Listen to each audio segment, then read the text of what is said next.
네, 반갑습니다. 코인농부 첨프로입니다. 트럼프가 드디어 취임을 했죠. 자, 그런데 이번에 행정명령 서명을 마무리한 것으로 알려졌는데, 암호화폐에 대해서는 행정명령이 없었다라는 소식이 전해지고 있습니다.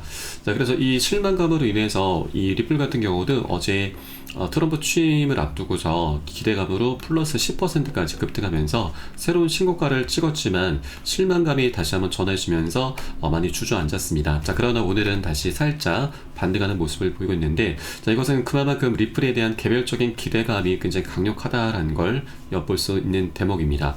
자, 그리고 트럼프가 이번에 암호화폐 행정명령은 하지 않았지만 없었지만, 자, 이것은 시간이 지나면서 이제 곧 나타날 것으로 전망되고 있습니다. 네, 현재 미국 같은 경우는 이 부채 위기가 굉장히 심각한 상황이죠.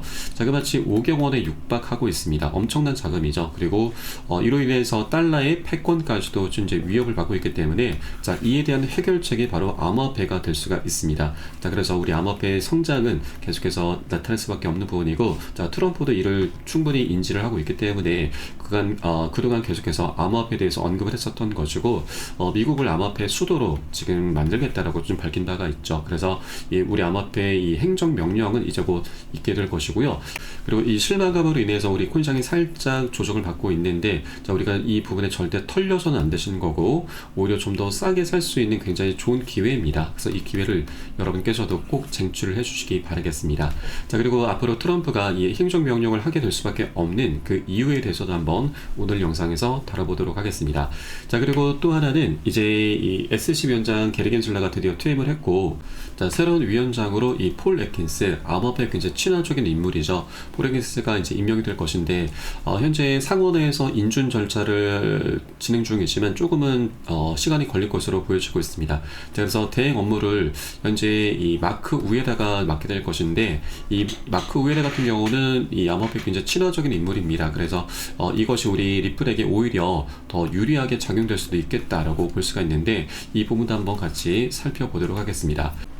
네, 그리고 마지막으로 이번 주 1월 24일 금요일입니다. 금요일날 우리 코인시장에 지금 큰 악재가 하나 다가오고 있습니다. 자, 이 악재라고 하는 것이 우리가 모르고 당하게 되면은 손실로 이어지게 되는데, 이것을 우리가 미리 알고서 대비를 해준다라면 더 이상 악재가 아닌 강력한 호재, 기회로 삼을 수 있게 될 것입니다. 그래서 이 부분도 여러분 영상 꼭 끝까지 시청해 주시고 그 대응 전략을 미리미리 마련해 두실 것을 당부 말씀드리겠습니다. 자, 우선 영상 본격적으로 시작하기 앞서서 영상 하단 더보기 클릭하시면 무료 텔레그램방 링크가 준비가 되어 있습니다. 자, 들어오시면 리플에 대한 실시간 자료, 매수 타점, 매도 타점, 비중 관리는 어떻게 해야 되는지, 이런 모든 부분들 100% 무료로 제공해 드리고 있고요. 또 기존에 계신 많은 투자자분들께서 어떻게 이런 관리 받으시면서 수익으로 연결하고 계시는지 지켜만 보셔도 괜찮습니다. 많은 도움 되시고 공부도 되실 겁니다. 자, 그럼 오늘 영상 본격적으로 시작해 보겠습니다. 자, 우선 현재 미국의 위기가 굉장히 심각합니다. 지금 부채가 4경 6천조, 지금 이게 조금 된 기사였기 때문에 현재는 5경 원이 좀 넘었을 것으로 전망되고 있고요. 또 이로 인해서 달러의 패권까지도 현재 위협을 많이 받고 있죠. 자, 지금 브릭스 국가들의 지금 또 이 사우디까지 합류를 했습니다. 이 브릭스 국가들이라고 하는 것은 미국의 달러 패권에 도전하는 세력들로 볼 수가 있죠.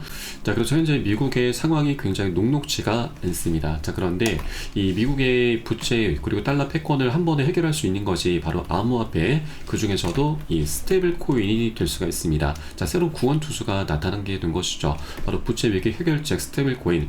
일단 부채 위기를 해결하기 위해서는 미국에서는 국채를 좀 많이 발행을 해서 많이 판매를 해야 되는데, 현재 유럽 같은 경우는 국채를 사줄 만한 여력이 없고, 또 중국 같은 경우는 이 브릭스 국가 중 하나죠. 그래서 이 달러의 패권을 도전하기 때문에 계속해서 국채를 오히려 팔아 제끼고 있습니다. 그리고 미 연준 같은 경우도 이 국채를 많이 매입을 하게 되면은 이 미국의 인플레이션이 많이 상승을 하기 때문에 이 상황이 굉장히 녹록지가 않은데, 여기에 스테이블 코인이 구원 투수로 현재 등판하고 있습니다. 스테이블 코인 같은 경우는 이 한 개 가격이 1달러에 고정이 되어 있죠. 자, 그리고 우리 국내 같은 경우는 이 코인 거래를 할 때 원화로 결제 거래가 가능합니다. 그런데 해외 같은 경우는 달러로 거래를 할 수가 없죠. 우선 달러를 스테이블 코인으로 바꾸고 바꾼 코인으로 코인 거래를 할 수 있게 됩니다. 자, 그러다 보니 이 스테이블 코인 발행사, 뭐 테더사, 서클사, 그리고 이번에 리플도 뛰어들었죠. 이렇게 발행사들에서는 이 수많은 정말 역대급 달러를 보유하고 있는데 이 달러를 운용하면서 수익을 내고 있습니다. 자, 이 가장 주된 수익처가 바로 이 미국의 국채 매입입니다. 이제 달러와 연동되기 때문에 이 미국의 국채를 많이 사들이면서 이로 인해서 이제 이자 수익을 엄청나게 발생시키고 있는 것이죠. 자, 그 규모가 엄청납니다. 자, 세계 최대 이 스테이블 코인 발행사인 테더 같은 경우는 세계 최대 운용사 블랙록까지 제치면서 순이익 52억 달러를 기록했고, 또 이 국제 보유량 면에서도 독일보다도 많습니다. 한 나라, 한 국가 단위보다도 더 많이 국채를 보유하고 있는 것이죠. 자, 그래서 이 트럼프 같은 경우도 스테이블 코인 확대에 계속해서 주목을 하고 있는 것입니다. 자, 그러면 이제 이런 흐름이죠. 네, 암호화폐 시장이 성장해 가면은 그에 비례해서 스테이블 코인 시장도 함께 성장해 가는 것이고, 그러면 이 스테이블 코인 발행사에서는 이 계속해서 더 많은 달러를 보유하게 되면서 더 많은 국채를 매입할 수가 있게 되는 것이고, 이로 인해서 미국의 위기 상황을 타개를 시킬 수 있게 되는 것입니다. 자, 이 내용을 보시면 현재 이 스테이블코인 역할, 바로 국제 수요가 증가하고 또 달러의 지배력이 유지가 되는 것입니다. 자, 이런 이유로 해서 트럼프 같은 경우는 미국에서 CBDC가 아닌 스테이블코인 확대에 계속 주목을 하고 있는 것입니다. 자, 그리고 이제 곧 이런 행정명령은 이런 맥락 속에서 자연스럽게 나올 수밖에 없는 부분이고, 자, 그렇게 이제 미국에서는 비트코인을 계속해서 보유를 하게 될 것이고요. 성장을 시켜 나가기 위해서 보유를 하게 될 것이고, 또 이에 따라서 중국과 러시아에서도 비트코인 비축카드를 만지작하고 있는 것입니다. 자, 러시아 같은 경우도 이 국제무역의 암호화폐를 사용하겠다, 크립토 무역을 공표를 했습니다. 자, 지난달 푸틴 대통령은 국제무역에 암호화폐를 사용하는 법안에 서명을 했습니다. 그리고 중국 같은 경우도 이 홍콩을 앞세워서 외환 준비금에 비트코인을 포함해야 된다는 그런 목소리를 계속 내고 있는 것이고요. 자, 스위스 연방 총리도 유럽이죠. 자, 유럽에서도 중앙은행이 비트코인을 보유를 해야 된다라는 제안을 포함시키면서 이렇게 미국과 중국의 이 거대한 패권 전쟁에 러시아, 스위스, 그리고 이제 계속해서 수많은 국가들에서 계속 참여를 하게 될 것입니다. 자, 이것은 결국 글로벌 포모를 촉발하게 될 것입니다. 이 포모라고 하는 것은 시장이 상승하는 가운데 남들은 다 수익을 내고 있는데 아직 매수하지 못한 투자자들이 나 혼자만 뒤처지는 것 같은 어떤 두려움, 초조감, 박탈감을 의미합니다. 이런 박탈감, 초조감이 극에 달하게 되면은 더 비싸지기 전에 빨리 사고 싶은 이런 매수 심리로 인해서 추격 매수가 엄청나게 일어나게 되죠. 이런 경험들은 여러분도 다 한 번쯤은 있으실 거고, 이것을 우리가 투자를 할 때 계속 경계를 해야 되는 부분입니다. 자, 그런데 이것이 이제 글로벌 단위에서 발생한다라고 하는 것이죠. 자, 비트코인 같은 경우는 초반에는 우리 개인들이 상승을 주도했지만 이 작년에 이 ETF가 출시가 되고 나서는 기관들이 주도를 했습니다. 자, 그러나 이제 이 차원을 뛰어넘어서 글로벌, 바로 국가 단위로 더욱더 업그레이드가 되는 것이죠.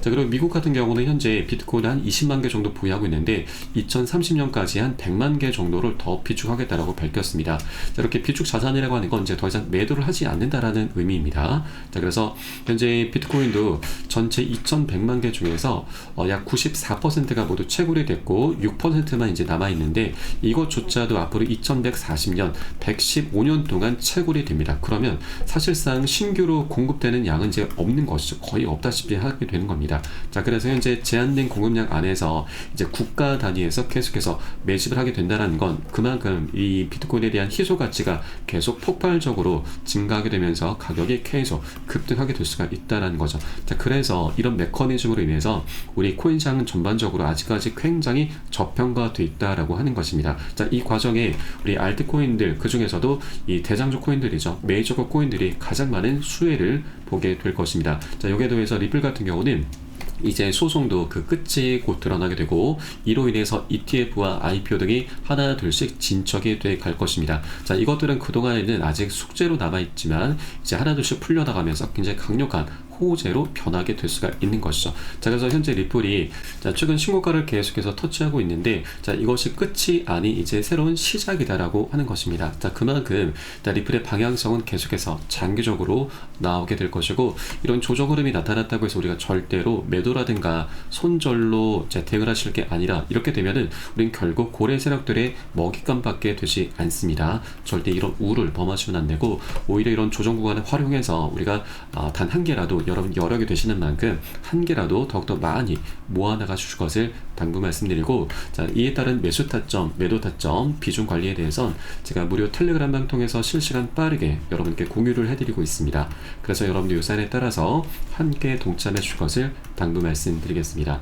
자, 그래서 영상 하단에 더보기 클릭하시고 무료 텔레그램방 링크 통해서 간단히 참여 가능하시겠습니다. 자, 다음으로는 SC 위원장 갠슬러가 이번에 드디어 공식적으로 사임을 하면서 공화당 소속 위원인 마크 우에다가 새로운 임시 의장으로 임명되었다라는 소식입니다. 자, 우에다 같은 경우는 그동안 SC 위원장의 포갑적인 행보를 계속해서 이 비판을 해왔었던 인물입니다. 자, 이 암호화폐 산업의 재앙이다라고 표현을 하면서 이 갠슬러를 역대 이제 최악의 SC 위원장이다라고 좀 비판을 계속 해왔었죠. 자, 그만큼 이 암호화폐에 굉장히 친화적인 인물로 좀 정평이 나 있고, 자, 이 부분에 대해서 이 헤스터 피어스 SC 위원도 새 임시 의장 마크 우에다에게 추가를 전한다라고 밝혔습니다. 이 헤스터 피어스 위원 같은 경우도 SC 위원장으로도 거론됐었던 인물이고, 이 새 위원장으로도 이제 거론이 됐었는데, 일단 마크 우에다로 이제 확정이 됐습니다. 자, 과거 헤스터 피어스 위원 같은 경우는 SC가 비트코인 ETF를 방해할 이유가 없다라면서 ETF 출시에 대해서 굉장히 긍정적인 목소리를 냈었고, 또 결정적으로 리플의 소송전에 대해서도 SC의 관할권 확대 욕심이 불러온 결과다라면서 SC의 포갑적인 행보를 계속해서 비판을 해왔었던 인물이죠. 자, 그래서 이제 이 헤스터 피어스 그리고 마크 우에다 같은 이런 친화적인 인물로 이제 구성이 된 상태이기 때문에, 자, 리플의 소송도 이제 곧 그 끝이 드러나게 될 것입니다. 자, 그래서 현재 상황은 우리 리플에게 굉장히 유리하게 전개가 돼 가고 있기 때문에, 자, 빠르면 뭐 1월에서 2월달 안으로도 이 소송은 이 항소를 처리하는 형태로 종료가 될 확률이 굉장히 높다라는 걸 말씀드리고, 자, 이렇게 리플이 이제 곧 소송이 끝이 나게 되면은 우리가 부동산으로 비유를 하자면 이제 맹지에서 탈출을 하게 되는 거죠. 여러분도 잘 아시겠지만 맹지 탈출은 이 땅의 가격이 엄청나게 이 껑충 뛰게 되는 것이죠. 그러고 나서도 이제 뭐 ETF 출시 그리고 IPO 등이 하나둘씩 진척이 돼 갈 것이기 때문에, 리플의 이 방향성은 굉장히 연쇄적으로 강력하게 나타날 수 있다. 그런 조건들, 그런 변곡점이 이제 임박했다라고 말씀드리겠습니다. 그래서 우리가 이런 단기적인 조정에는 절대 흔들리시면 안 된다. 우리는 좀 더 거시적인 장기적인 방향성의 끈을 절대 놓쳐서는 안 되신다라고 말씀드리겠습니다. 자, 그리고 마지막으로 우리 코인장의 악재에 대해서 한번 살펴보도록 하겠습니다. 자, 최근 기사를 보시면, 자, 일본의 금리 인상이 임박했다. 세계 금융시장 또 요동치나라는 소식입니다. 지난 19일자 나온 기사이고요. 지금 이 일본은행이 이번 달 기준금리를 인상할 것이다라는 전망이 우세해지면서 시장에서는 이 엔켈의 청산 공포가 다시금 확산이 되고 있습니다. 네, 작년 7월 말에 일본의 기준금리 인상이 있었습니다. 그리고 이때 당시 미국의 경제 둔화 신호와 함께 겹치게 되면서 글로벌 금융시장이 요동쳤었던 블랙 먼데이가 또다시 나타날 수 있다는 우려입니다. 자, 이번에 트럼프 대통령이 취임을 하면서 정책적 불확실성까지 겹치면서 일본은행의 입에 이 시장이 주목을 하고 있는 것이죠. 그래서 다가오는 23일과 24일에 열리는 일본은행의 이 금융정책 결정회의에서 일본은행의 기준금리를 결정하는 정책위원 9명 중에서 과반이 추가 금리 인상에 찬성할 것으로 알려졌습니다. 그래서 현재 분위기상 이 금리 인상으로 현재 가닥을 잡아나가고 있기 때문에, 자, 우리가 이 엔켈의 청산 공포가 다시 한번 재현될 수 있다는 부분을 꼭 대비를 해줘야 되고요. 자, 현재 이 1월 금리 인상은 거의 다 된 거래다라면서 이미 결정된 일이다라는 견해를 지금 보이고 있습니다. 자, 그리고 이 스와프 시장에서도 이달 추가 금리 인상 확률을 80% 정도로 거의 기정사실화하고 있는 부분이죠. 그래서 다가오는 1월 24일 바로 금요일 12시 이 일본의 금리 결정 과정이 있게 될 것이기 때문에 여러분께서도 꼭 체크를 해 주시기 바라겠고요. 자, 이때 작년 7월 말 같은 경우는 비트코인이 마이너스 25%, 리플도 마이너스 30%나 크게 급락 흐름이 전개가 됐습니다. 그래서 이분이 굉장히 중요한 변수로 작용될 수가 있고, 또 만일 동결이 되면 굉장히 다행스러운 일이지만 만일 인상이 되게 되면은 우리가 이 하락 흐름을 충분히 대비를 해줘야 된다 말씀드립니다. 자, 이것을 모르고 당하게 되면 우리가 정말 큰 악재이고 또 큰 손실로 이어지게 되는데, 자, 우리는 이것을 미리 알고 있기 때문에 여러분 나중에 급락 흐름 전개됐을 때 우리가 저점에서 매수 대응을 하면서 보너스 수익을 챙길 수 있는 굉장히 좋은 기회가 될 수가 있습니다. 자, 작년 같은 경우도 이 급락 흐름 전개된 이후에 그리 오래 가진 않았습니다. 한 일주일 정도 바닥을 헤매다가 다시 반등 흐름 바로 전개가 됐습니다. 그래서 단기적인 악재로 좀 보시면 되겠고요. 자, 이 부분에 대해서 우리가 비중 관리가 너무나 중요합니다. 자, 시장이 이렇게 악재와 호재가 계속 반복되기 때문에 상승 조정을 반복하게 되고, 그래서 우리는 이런 단기 고점 부근에서는 아까 말씀드렸던 포모 심리로 인해서 추격 매수가 많이 발생하죠. 이런 추격 매수의 끝은 결국 손절이기 때문에 이런 고점 부근에서는 우리가 10에서 30% 가량만 미리미리 자발적으로 덜어내실 거고, 또 이런 눌림목 구간이 굉장히 공포스러운 구간이죠. 일반 투자자들은 모두 다 매도로 대응을 하지만 우리는 굉장히 좋은 기회이기 때문에 이 덜어놨었던 비중을 다시 실어가는 겁니다. 자, 이것을 바로 비중 관리라고 합니다. 자, 이렇게 비중 관리를 해주다 보면은 우리가 여러 가지 효과를 볼 수가 있습니다. 우선 자금을 추가적으로 투입시키지 않아도 우리가 이제 수량이 자연스럽게 늘어나게 되고, 또 이 과정의 평균 단가가 안전하게 관리가 되게 됩니다. 자, 이를 통해서 우리가 자, 일부 이제 현금 비중을 좀 갖고 있게 될 경우 이렇게 급락 흐름 전개되면은 비중 관리를 통해서 우리가 보너스 수익을 챙길 수가 있기 때문에 이 비중 관리가 이 현재 굉장히 중요한 상황이고, 이것은 제가 매수 타점과 매도 타점에 모두 녹여서 이런 게 실시간 빠르게 공유해 드릴 것이니까 여러분도 함께 동참해 주실 것을 당부 말씀드리겠습니다. 자, 마지막으로 영상 하단 더보기 클릭하시고 무료 텔레그램방 링크 통해서 간단히 참여 가능하시겠습니다. 자, 그럼 저는 텔레그램방에서 뵙도록 하겠고요. 지금까지 코인농부 첨프였습니다. 감사합니다.